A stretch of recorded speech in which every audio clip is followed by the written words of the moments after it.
이게 지금 다 넘어갔잖아. 지금 저기다 뭐 그물로 받쳐놓고 있어요. 그물 넘어가니까. 이거 언제 보낼 지금 얼마 안 갈 겁니다 이거. 아이고 이 집에는 말도 못한다. 고양이가 저 똥을 싸고 새끼가 넣고 밤 되면 언제시 띠가 땡기면서 쿵쿵 한다. 바퀴벌레하고 저 그런 것도 티 나오는 우리 집에 하면서 그리고 너무 끝난다는 게네요. 예, 전시 벌레입니다. 저거 야간 칩니까 뭐잡니까 몇 년 없이 야간 치는데 저 전기줄 저것도 저어서 불이 부쩍부쩍부쩍 한다 할기네.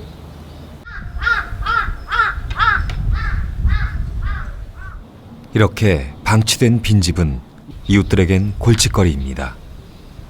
무엇보다 빈집 하나로 인해 위생은 물론 안전까지 위협받기 때문이죠. 용도의 공폐가는 지금 집계된 걸로는 한 700 몇십 세대 정도 나오고요. 아파트 같은 그런 공폐가까지 다 합산을 하면 한 1000채 이상 공폐가가 있는 걸로 보이는데 실제로 제가 보기에는 그보다 훨씬 더 공폐가가 좀 더 많은 것으로 보입니다. 철거 이제 그 요청은 많은데 사실 이제 예산이 이제 그 지원되는 예산이 그렇게 많지는 않기 때문에 곧 철거를 해야 하는 이 집엔 사실 사람이 살고 있습니다. 한 지붕 아래 5가구가 살던 집. 이웃들이 모두 떠났지만 강정환 씨는 무너져가는 이 집에서 홀로 생활하고 있습니다. 참치잡이 원양어선에서 기관사로 30년간 일했다는 그는 배에서 가스 유출 사고를 당했고 제때 치료를 받지 못하면서 장애가 생겼습니다. 가혹증 목이 안 돌아가더라고요. 목이 안 돌아가죠. 그래가지고 한 3개월 이제 배에서 누워 있었죠. 오는데 한 달 걸리붙죠. 그건 이제 시기는 이미 그때 목이 안 돌아갈 때는 넣지 붙지. 뭐 다리가 막 떨리면서 콕콕 바늘가 쑤시면 그래 아파요. 홀어머니를 모시고 40년간 이 집에서 살았다는 그는 자신을 극진히 돌보던 어머니가 돌아가신 후 극도의 외로움마저 생겼습니다. 그동안 고된 뱃일을 하며 차곡차곡 모은 돈도 어느새 바닥이 났죠. 문제는 주거 환경도 안전하지 않다는 점입니다.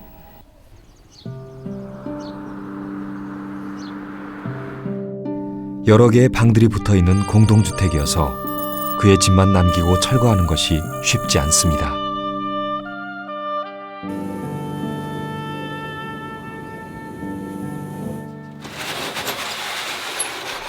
이웃들이 모두 떠난 빈집은 버리고 간 물건들과 곰팡이들로 가득합니다.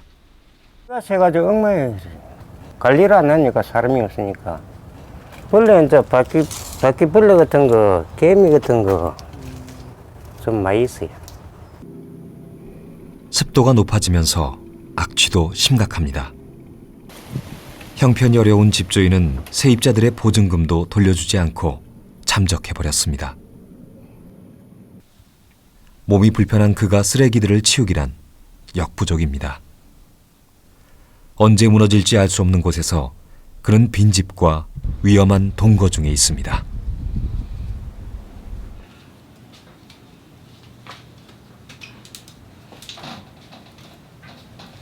특히 그를 힘들게 하는 건 화장실입니다. 건물 밖 공용 화장실을 이용해야 하는데 불편한 다리 때문에 이동도 힘들지만 화장실 역시 붕괴 위험이 높습니다.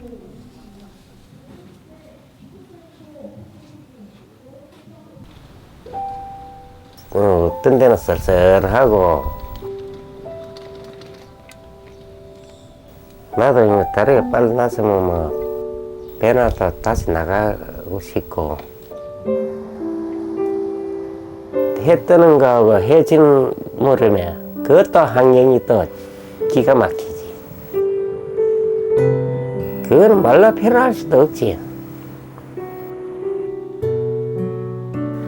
그러니까 이 배 탄 사람은 배를 못 버리는.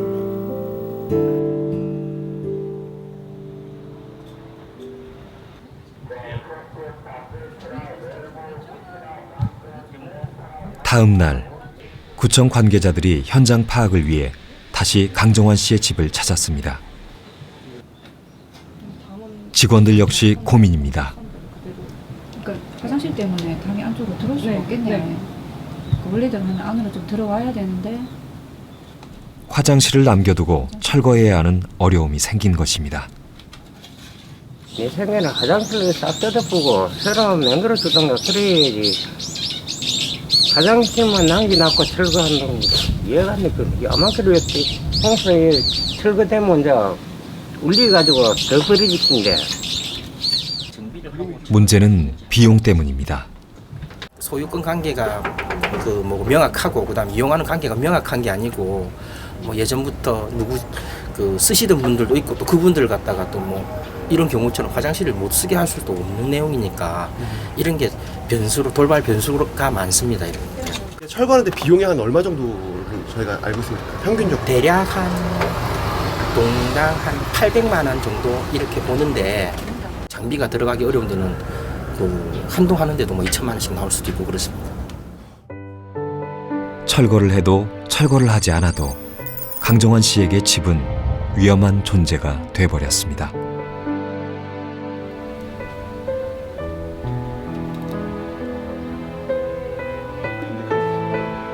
(40년의) 세월 동안 그가 꿈을 이루고 추억을 쌓았던 공간. 그러나 빈집이 된 이곳은 더 이상 편안한 쉼터가 아닙니다.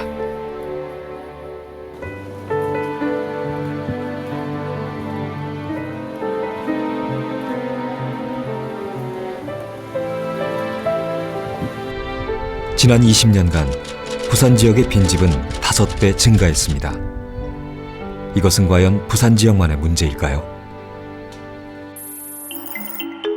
한 연구에 의하면 인구 노후도로 소멸 가능 지역을 분석하자 83개의 시군구가 포함되었고 읍면동으로 좀 더 세분화하면 대도시를 제외한 대부분이 소멸 가능 지역으로 분석됐습니다. 우리가 1990년도에 빈집이 한 36만 호 정도 됐어요. 그럼 이제 불과 한 20년 후에 우리가 112만이니까 거의 한 300% 이상 이게 빈집 증가 속도가 굉장히 빨라지는 현상이죠. 이 고령화 이 속도가 굉장히 빠르기 때문에 이 빈집에 대한 이 빈집으로 남을 가능성은 점점 일본보다 더 심각해질 수 있는 그런 내재된 문제들을 갖고 있는 거죠. 젊은 층들의 탈지방화도 빈집을 부추기고 있습니다. 부산 영도에서 태어나고 자랐다는 박재룡 이말숙 부부. 기억 안 나? 오랜만에 고향을 찾았습니다. 난 저쪽으로 가는 것밖에 기억이 안 나거든. 부부에겐 좁은 골목길 하나하나가 추억의 장소입니다. 전혀 총각 시절에 연애할 때 제가 이 길을 수도 없이 올라갔다는 거 아닙니까? 사모님 만나요? 네. 옛날에 여기가 전방이었거든요. 그러니까 과자 같은 거 파는 그런 집이었어요. 슈퍼라는 개념이 없을 때. 껌이나 과자 같은 거 몇 개 넣고 팔고 하셨어요. 오랫동안 잊고 지낸 기억들이 되살아납니다. 이곳은 이말숙 씨가 결혼 전까지 살던 집입니다. 그런데 이곳에서 반가운 이웃을 만났네요. 이야, 참 오래 살고 봐야 되겠네. 응? 니는 어디 사는데? 우리 명지. 그리 멀리 갔나? 예. 뭐. 아주머니도 옛날에 그거 하셨잖아요. 깜깜이. 응. 깜깜해졌어요. 하셨다. 어머니 옛날에는 잘 나가셨네. 잘 나갔지. 진짜. 내 안 댕긴 데 없이 다 큰 거는 배도 큰 배는 외국 배는 다 내 손 안 거치 가는 거 없어요. 할머니의 얼굴에선 지난 세월의 자부심이 묻어납니다. 영도에서 선박소리는 최고의 기술력을 자랑하던 산업이었습니다. 그 중심에 영도의 어머니들이 있었죠. 일명 깡깡이질이라 불렸던 망치질로 안악들은 선박에 붙은 조개 껍데기와 녹슨 부위를 벗겨냈습니다. 5m 높이의 선박에 매달려 맨손으로 해야 했던 고된 작업. 그 억척스러움으로 자식들 뒷바라지를 했지만 이제 자녀들은 모두 떠나고 없습니다. 그때 애도 많고 사람도 많고 그저 그래 복잡복잡한 살고 여기 전부 저 박신이 언니 애들만 해도 너희 5이 됐지. 우리 애들 서이제. 내가 답이었다. 집 답이가 없다. 이 근처다. 예. 답이 가요. 저기 여기 뭐 예. 전부 답이 버렸는데. 이말숙 씨의 고향집 역시 새로운 집주인이 떠나고 빈집이 되었습니다. 사실 부부는 마을에서 더 살고 싶었지만 아이가 태어난 후 그럴 수 없었습니다. 일자리 문제도 걸리죠. 교육 문제도 걸리죠. 변변한 그다음에 문화시설에 관련되는 커뮤니티도 걸리죠. 이 재반적인 욕구들이 충족이 안 되니까 특히 이제 늙으신 분들은 어차피 생활이 터지니까 조금 이렇게 자리 잡아 살아가는데 젊은 사람들이나 어린 사람들은 자꾸 이제 이동을 하게 돼요.